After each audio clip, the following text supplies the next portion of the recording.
Let's move straight to our top story. British taxpayers will soon be spending more cash on old age pensions than on education, policing and defence combined. Pensions have been rising for years because of the government's triple lock policy, which means they go up by whichever is higher out of the annual increase in average earnings, inflation or 2.5%. Joining me now is former Pensions Minister Baroness Ros Altmann. Hello, Ros. Lovely to have you on board. We're also joined by Maeve Cohen, an economist from the Social Guarantee. Hi, Maeve. Let's start with Baroness Altmann on this one. The triple lock is very expensive, and it's the youngest among us who are going to be paying for it. The triple lock is not the main reason why the state pension costs are rising. The reason is that there are more pensioners because of the demographics of our country, with an ageing population and baby boomers coming up for pension age. That's no surprise. And because inflation has been very high. That's no surprise. The triple lock itself was actually dropped the year before last. So just as inflation was heading to double digits, the government decided to snatch away the triple lock and only give pensioners 3.1%. So it is not the triple lock that's the real problem. Yes, there is an element in the triple lock, the 2.5%, which probably makes no sense. And in fact, it could be dropped with inflation and earnings rising by so much more than that right now. It's pretty irrelevant.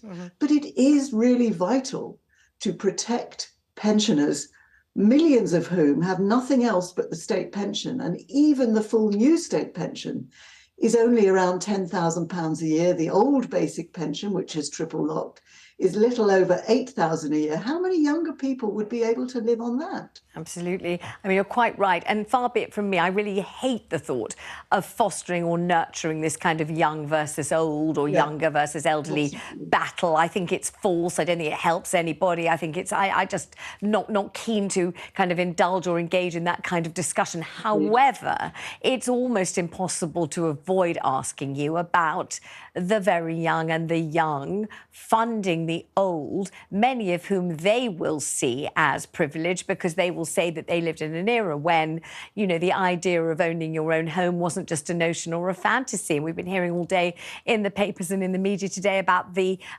never going to own your own property. I think they're calling them the guppies because they've given up utterly on ever buying a property of their own to live in. So it's impossible not to address the idea of the young funding the old in this way.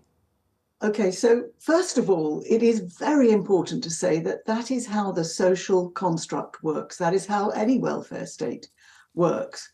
Secondly, it's important to say that young people have only lived through booming property prices. Older people have had periods when property prices have fallen significantly. So it may well be the case, and is likely to be the case, that although younger people feel at the moment they'll never own a property, there will be better opportunities ahead than maybe trying to borrow huge sums of money and tap into the market at the top, which it pretty much is now.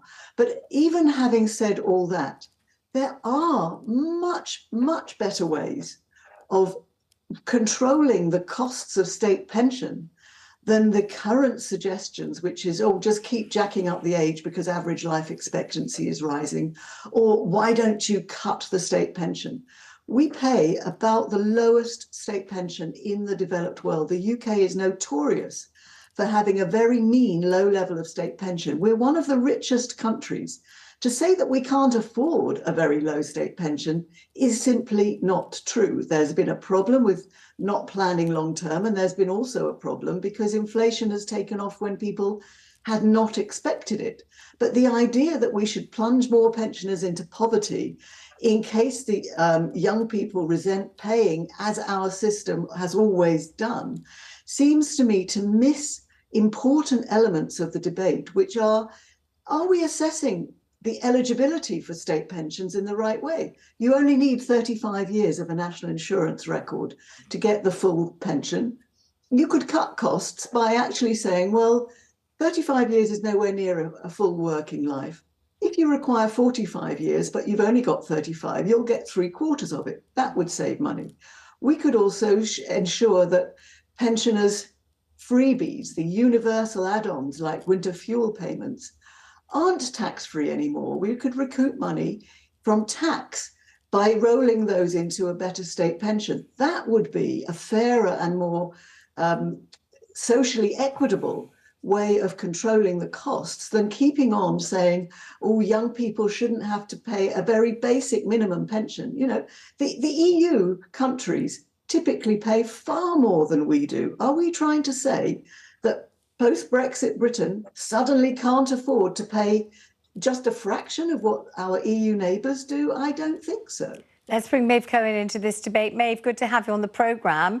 You hear the Baroness talking. You also, I'm sure, have been aware of the sort of uprising of rage and frustration, the idea that older people, many of them at any rate, are better looked after and have feathered their nests over years, and younger people are just still living at home at the age of 42 and hating every second of it. What's your take on all of this and what can be done? Well, I think that we can all agree that we want elderly people in this country to live with dignity.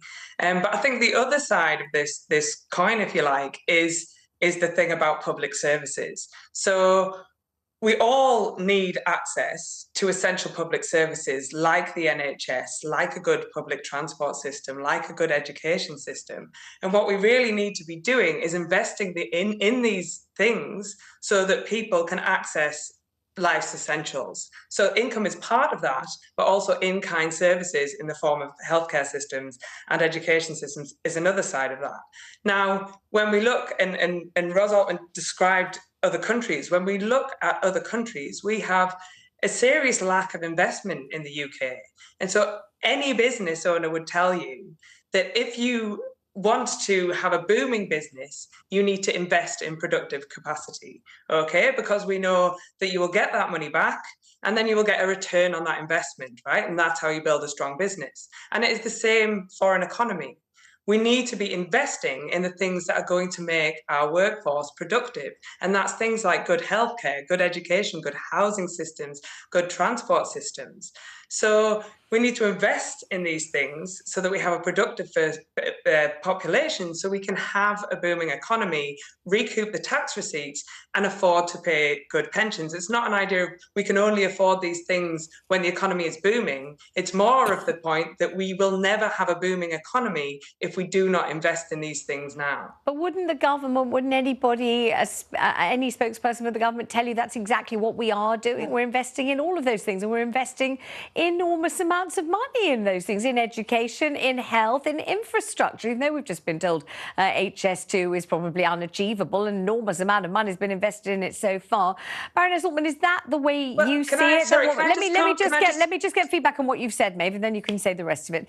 Does that strike you as the right response, or does it strike you as saying something that's already happening is the answer?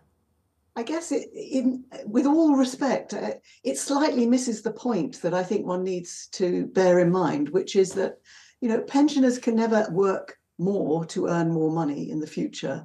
I don't believe it's right to say just because pensioners aren't working, somehow we should just not worry about paying them any kind of decent pension. And the state pension, as I say, is already very low. But it's absolutely the case that we need to invest in the country. Absolutely, it's the case that we need long-term investing in all the things that Maeve rightly talked about. But that shouldn't be at the expense of pensioners. There are political choices to be made, of course, but trying to plunge millions of pensioners into poverty, which is what has already happened by raising the state pension age, for example, from 65 to 66, the number of 65-year-olds in poverty has doubled, is not the way to move forward in our society. We have to pay a decent basic minimum pension, and we have to invest. We could invest pension fund money more in growth-producing projects, infrastructure, and so on, which otherwise would need to be paid by the taxpayer. Taxpayers pay £70 billion and more in tax relief for pensions. Why don't we use that much more to boost the domestic long-term growth of the economy? That would make sense. But I think if we start interfering with the core element of our state pension support, then we upend and undermine the whole social welfare contract, which our society has always lived on and which pensioners in good faith have contributed through national insurance all their lives to. Let's give Maeve the chance to respond. Maeve, you wanted to say more. This is your chance to say it. I don't disagree with anything that Ros has said. I absolutely do think that we should be paying pensioners a good pension and that they have worked, and we do want them to live in dignity. I was just pushing back on the point about investment. We actually are the lowest investors of any G7 nation. We continually rank in the bottom rungs of the developed nations in the OECD. Actually, compared to other countries, we don't invest anywhere near enough in these essential public services. And continually from government, we keep hearing we can't afford it. And the point I was trying to make is that we will never get to a point where we can afford it. And that's public services, and it's also pensions, if we don't invest in productive capacity, if we don't invest in these essential public services today.